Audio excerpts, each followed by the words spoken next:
सकते हैं आज के समय यूक्रेन की सिविलियन लोकेलिटीज में भी। अब इस बीच अचानक से दो नए देश रशिया के टारगेट में आ चुके हैं। ये दो देश हैं फिनलैंड और स्वीडन।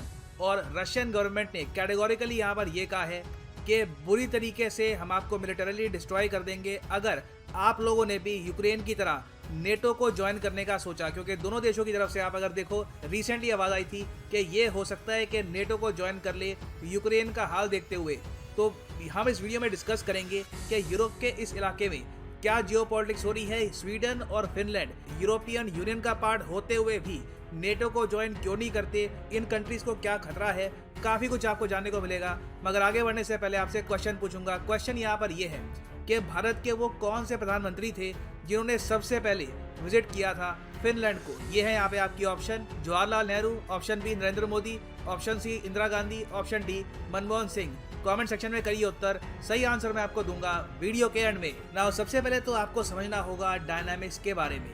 फिनलैंड और स्वीडन आज के समय दुनिया की मोस्ट डेवलप्ड कंट्रीज की लिस्ट में आती है। आप कोई भी इंडेक्स उठा लो, चाहे कोई डेमोक्रेसी इंडेक्स हो, वहां पे रैंक सेकंड और थर्ड पे आपको न्यूजीलैंड और फिनलैंड मिलेंगे। करप्शन परसेप्शन इंडेक्स आप अगर देखो तो फर्स्ट पोजीशन में आपको मिलेगा फिनलैंड। स्वीडन की भी रैंकिंग आपको टॉप 10 में ही मिलेगी। ग्लोबल एनर्जी ट्रांजिशन इंडेक्स को देख लो तो ये इंडेक्स में आपको मिलेगा स्वीडन टॉप पे। और उस सब के अलावा जो एक बहुत ही स्पेशल इंडेक्स होता है happiest countries in the world का, कि दुनिया में सबसे खुशहाल देश कौन से हैं, उसमें भी आप देखोगे कई सालों से नंबर 1 देश रहा है फिनलैंड। तो क्वालिटी ऑफ लाइफ यहाँ पर बहुत अच्छी है, लोग अच्छी लाइफ बिताते हैं, जॉब्स यहाँ पर काफी अच्छी है, बहुत ही पीसफुल कंट्रीज हैं दोनों। ना आबादी की अगर हम बात करें तो फिनलैंड की आबादी रफली 55 लाख के आसपास है और स्वीडन की आबादी है सिर्फ 1 करोड़ के आसपास। और इंटरेस्टिंग बात आप यहाँ पर ये देखिए कि इन कंट्रीज के आसपास के ज्यादातर जो देश है इन सब ने नेटो को ज्वाइन कर लिया है। अब यहाँ पर आप देख पाओगे ये यहाँ पर रशिया है, ये यहाँ पर है स्वीडन, ये यहाँ पर फिनलैंड है। नॉर्वे आप देखोगे नेटो का मेंबर बन गया था 1949 में। उसके बाद नीचे आप देखो डेनमार्क नेटो का मेंबर है, पोलैंड जर्मनी नेटो के मेंबर है। फिर यहाँ पर जो बाल्टिक देश हैं एस्टोनिया, लटविया, लिथुआनिया, ये सभी नेटो के मेंबर बन चुके हैं। मगर कई दशकों से स्वीडन और फिनलैंड ने ये पॉलिसी बनाकर रखी कि नेटो को ज्वाइन नहीं करना, नेटो से हम दूर रहेंगे। ऑब्वियसली यहाँ पर सबसे बड़ा थ्रेट था रशिया का। रशिया ने ओपनली फिनलैंड और स्वीडन को ये कहा था कि देखिए हमारी एक बहुत ही बड़ी बॉर्डर लगती है आपसे। स्वीडन से बाय द वे रशिया की कोई बॉर्डर नहीं लगती है, मगर फिनलैंड से आप देखेंगे एक बहुत ही बड़ी बॉर्डर शेयर करता है रशिया। तो रशिया ने ओपनली ये कहा है कि हम बर्दाश्त नहीं करेंगे कि फिनलैंड और स्वीडन नेटो के पार्ट बन जाएं, क्योंकि अगर ये दोनों देश नेटो के पार्ट बनते हैं तो फिर नेटो आराम से एक बहुत ही बड़ी असॉल्ट कर सकता है रशिया पर फ्रॉम नॉर्थ। और इसलिए रशिया ने रिसेंटली दिसंबर 2021 में यूएस को, नेटो को, प्राइमरली यूरोप के हर देश को ये कह दिया था कि हम लोग ये चाहते हैं कि इन द फ्यूचर आप लोग नेटो का विस्तार ना करें। यूक्रेन के अलावा स्वीडन और फिनलैंड भी इन द फ्यूचर कभी भी नेटो के पार्ट नहीं बनने चाहिए।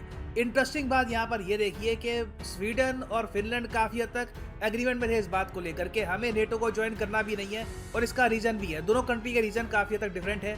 स्वीडन को आप अगर देखो तो इसको कहा जाता है काफी बार the most peaceful country in the world, क्योंकि पिछले 200 सालों से आप अगर देखो तो स्वीडन ने किसी भी मेजर वॉर में पार्टिसिपेट नहीं किया। इनकी जो सरकार है इसने रिसेंटली 2014 में सेलिब्रेट भी किया 200 ईयर्स ऑफ पीस को। जी हाँ, स्वीडन ये क्लेम करता है कि 1814 से लेकर अब 2022 हो चुका है, स्वीडन ने तब से लेकर अब तक किसी भी मेजर वॉर में पार्टिसिपेट नहीं किया। इवन वर्ल्ड वॉर 2 में भी आप अगर देखो तो फिनलैंड और स्वीडन दोनों रहे थे बिल्कुल न्यूट्रल।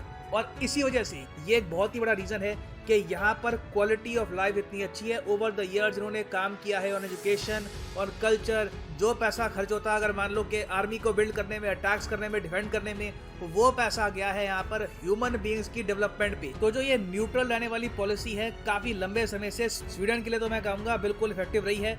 फिनलैंड का और सीन है, फिनलैंड ने एक्चुअली यूएसएसआर के अगेंस्ट वॉर लड़ी थी और बहुत ज़्यादा इनको डैमेज भी हुआ था। इसको कहा जाता है फिनलैंड यूएसएसआर विंटर वॉर। उस वक्त देखो इवन दो फिनलैंड के सोल्जर्स बहुत कम थे कंपेयर टू रशियन सोल्जर्स, मगर सिंस टेरेन इतनी मुश्किल थी, हर जगह बर्फ थी, ऊबड़ खाबड़ सा एरिया था, पहाड़ी बर्फ वाला एरिया था, तो दोनों साइड्स को काफी लॉसेस हुए। मगर आज के समय आप अगर देखो, आज 2022 में अगर रशिया अटैक करता है फिनलैंड को तो ये सब बाधाएं नहीं आएंगी। इस वक्त रशिया की आर्मी काफी एडवांस्ड है, इनके पास एयर पावर काफी सुपीरियर है।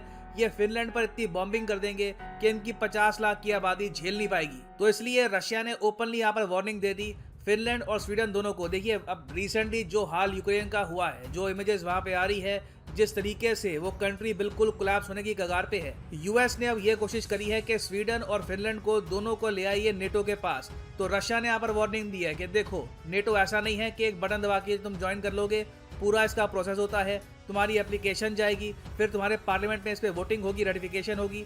हम इस प्रोसेस के बीच में ये अटैक कर देंगे।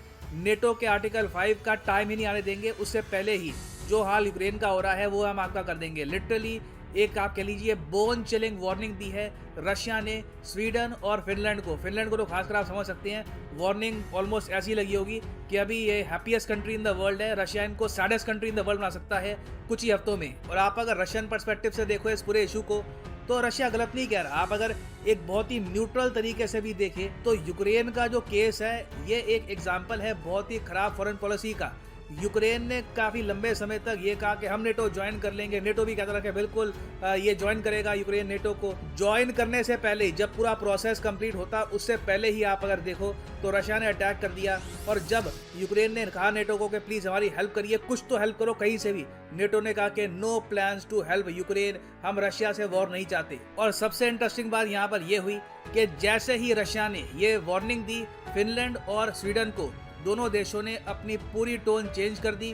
दोनों कंट्रीज ने कहा कि हाँ ठीक है, हम लोग अभी के लिए नेटो को ज्वाइन नहीं करेंगे, जो हमारी पॉलिसी रही है न्यूट्रलिटी की उसको ही हम मेंटेन करेंगे। क्योंकि देखिए बिल्कुल इन दोनों कंट्रीज के जो लीडर हैं उन्होंने भी बैठ के सोचा होगा जिंदगी बहुत अच्छी चल रही है, एवरीथिंग इज फाइन, बिना बात पर नेटो की मेंबरशिप ज्वाइन करके खतरा मोड़ लेने की आवश्यकता नहीं है। तो इससे यहाँ पे आप देख सकते हैं कि रशिया की किस हद तक एक कंप्लीट जियोपॉलिटिकल डोमिनेशन बन गई है इस रीजन में। ना सिर्फ यूक्रेन, इवन आसपास के जो देश हैं वो भी काफी हद तक झुक गए हैं रशिया के सामने। ना वापस आते हैं हम एमसीक्यू की तरफ कि who was the first Indian prime minister to visit Finland.